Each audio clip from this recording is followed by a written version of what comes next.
É hora de tirar as suas dúvidas sobre herança e divisão de bens. Então, vamos direto para o nosso estúdio lá em Campinas, onde está a repórter Juliana de Paula com um especialista. Oi, Ju, bom dia para vocês.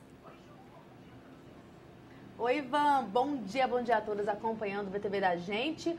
Hora de falarmos então sobre esse assunto tão importante. Estou aqui com o Dr. Nelson Adriano de Freitas, ele que é advogado e especialista em direito civil. Você de casa já sabe, mande sua pergunta sobre a questão de testamento, de herança, divisão de bens, inventário, porque esse é o momento. O número já aparece aí na sua tela, é o 981198000. Doutor, bom dia. Bom dia, Juliana. Mais uma vez.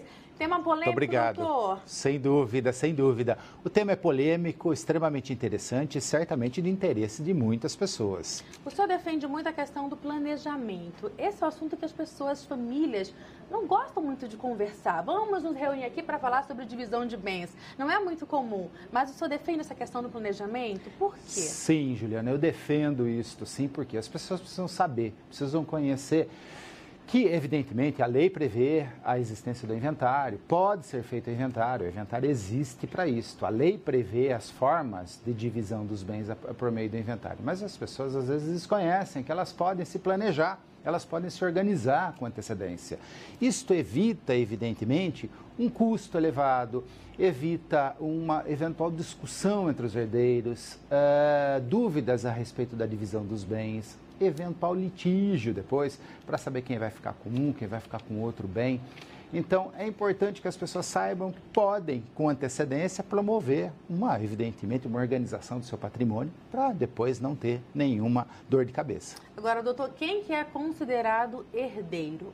De fato, ali existe uma escala ou apenas filhos e cônjuges ou os pais são considerados herdeiros? Como que funciona? Olha, isto é regulamentado pela lei. Então, a lei prevê que são herdeiros chamados herdeiros legítimos. Os filhos, os ascendentes, pais, avós e o cônjuge também, né? E se não houver nenhum desses, evidentemente, também os chamados colaterais, que são os irmãos, os sobrinhos ou os tios. Ok, a gente tem já uma perguntinha aqui que fala da Francisca de Hortolândia. Ela fala o seguinte, que ela tem um caso, conhece um caso de uma pessoa que faleceu e que tinha um relacionamento extraconjugal e essa pessoa tinha filhos. Além de ter também filhos com a esposa. Como que fica nessa situação, doutor? No caso dos herdeiros, esses filhos também têm direito a essa herança, obviamente, ou tem alguma diferença aí, por conta do relacionamento? Sim, veja só. Sim, são filhos, e se, portanto, filhos do falecido terão direito, sim, a receber a herança daquele que faleceu, tá? Porque são filhos. Então, também como os outros do casamento legítimo dele, também terá direito a receber, sim, a herança do falecido, sem dúvida. Nós temos outra pergunta aqui, também que chegou no nosso WhatsApp. Meu nome é Bruna, de Mogi Guaçu, e eu queria tirar uma dúvida. Sim. A mãe da minha mãe, ou seja, a avó, faleceu, e a casa onde ela morava está para vender e dividir entre 7 irmãos. Se não houver acordo entre um deles, ainda assim consegue vender a casa? Aquela confusão entre herdeiros, né? Sem dúvida, sem dúvida. Por isso que insistimos no sentido no planejamento anterior, a fim de que isto não ocorra numa eventual hipótese de falecimento. Mas é possível, sim, isto evidentemente será encaminhado para um litígio, juízo, um inventário em juízo, e poderá haver a venda do patrimônio, né? Com o pagamento, evidentemente, para cada um dos respectivos herdeiros, né? Na fração correta, na chamada fração ideal para cada um deles. Ok, nós temos também perguntas de pessoas, nós fomos até as ruas saber quais são as principais dúvidas das pessoas. Eu não sei se já está no ponto aí, mas nós temos a pergunta do Thales de Sumaré. Vamos ver se a gente consegue acompanhar qual que é a dúvida dele. Meu nome é Thales, eu sou de Sumaré. Bom, se meu pai não me colocar no testamento, eu tenho direito à herança mesmo sendo filho? Thales, uma boa pergunta. Isso é muito interessante, porque as pessoas confundem, às vezes, o testamento com o quê? Com a herança propriamente dita. Então, quem pretende fazer um testamento, precisa saber, ele será orientado, porque o testamento até pode ser por instrumento público e sempre se recomenda também o auxílio de pessoas profissionais especializados nesse tipo para fazer. e fará, então, o testamento da parte que ele pode dispor, 50% do seu patrimônio. O restante 50% caberá aos herdeiros, chamados herdeiros legítimos. Então, se o pai fizer, no caso, na pergunta do Thales, o testamento de 50%, o outro 50% será objeto da herança e o Thales receberá, então, deste montante 50%. E a gente tem mais uma pergunta agora da Lucileia, aqui de Campinas. Sim. Vamos ver qual é a dúvida da Lucileia. Oi, meu nome é Lucileia, eu sou de Campinas e eu gostaria de saber uma pessoa que não tem herdeiros, o que seria feito com a herança dela, com o dinheiro, os bens que ela tem. Essa é uma dúvida também. O que acontece com o dinheiro e os bens de uma pessoa que não tem herdeiro? Para onde vai, doutor? Essa é uma dúvida que diversas pessoas têm e perguntam a respeito disso, porque é uma curiosidade grande, né? Então, aquela pessoa que não tem herdeiro e que deixa bens deveriam ser de algum dos herdeiros, esses bens, então, é aberto um procedimento judicial, em juízo, tá? Aberto um procedimento, onde são chamados, é dada oportunidade para eventual herdeiro possa comparecer, possa se identificar como herdeiro.